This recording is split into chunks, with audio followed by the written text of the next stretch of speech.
मित्रांनो, आज आपण जाणून घेणार आहोत संत भगवान बाबा यांचे प्रेरणादायी जीवन आणि कार्य. संत भगवान बाबांचा जन्म बीड जिल्ह्यातील पाटोदा तालुक्यातील सुपेघाट सावरगाव येथे श्रावण वद्य पंचमी शके 1818 म्हणजेच 29 जुलै 1896 रोजी सोमवार सूर्योदयाच्या समयी झाला. बारशाच्या वेळी त्यांचे नाव आबा किंवा आबाजी ठेवण्यात आले. त्यांचे पूर्ण नाव आबाजी तुबाजी सानप. ते कौतिकाबाई आणि तुबाजीराव यांचे 5वे अपत्य होते.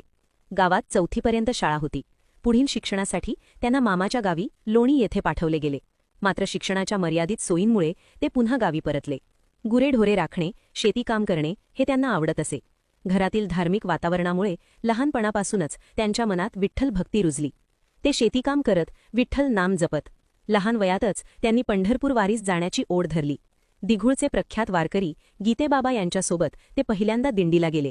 अवघ्या 5-6 वर्षांच्या वयात ते पायी चालत पंढरपूरला गेले. पहिल्याच वारीनंतर त्यांनी मनाशी ठरवलं, आपलं संपूर्ण जीवन विठ्ठल चरणी अर्पण करायचं. गावात परतल्यावर ते थेट हनुमान मंदिरात जाऊन बसले. तुळशीमाळ घालण्याचा आग्रह धरला. लहान वयातली ही भक्ती पाहून घरच्यांनी त्यांची इच्छा मान्य केली. त्यांचे पूर्वज नारायणगडाचे उपासक होते. त्या काळी नारायणगडावर माणिकबाबा महंत होते.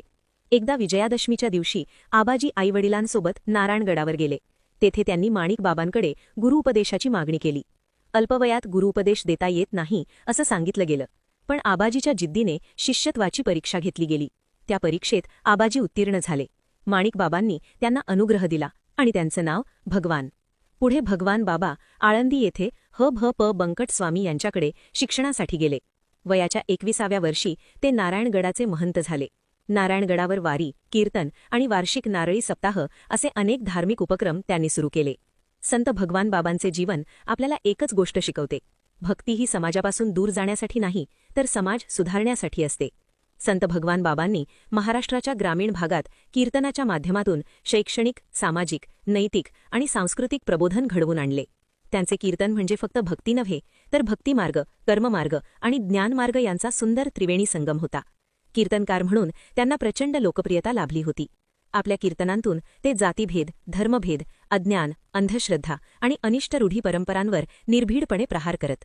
मराठवाडा, विदर्भ, तेलंगणा, आंध्र प्रदेश, कर्नाटकातील काही भाग आणि पश्चिम महाराष्ट्र असा संपूर्ण महाराष्ट्र त्यांनी आपल्या कीर्तनाने पिंजून काढला. विठुनामाचा प्रचार करतानाच समता, बंधुता, एकता आणि मानवता हे आधुनिक विचार त्यांनी आयुष्यभर जपले. म्हणूनच वारकरी धर्माला आधुनिक रूप देणारे संत म्हणून त्यांची ओळख आहे.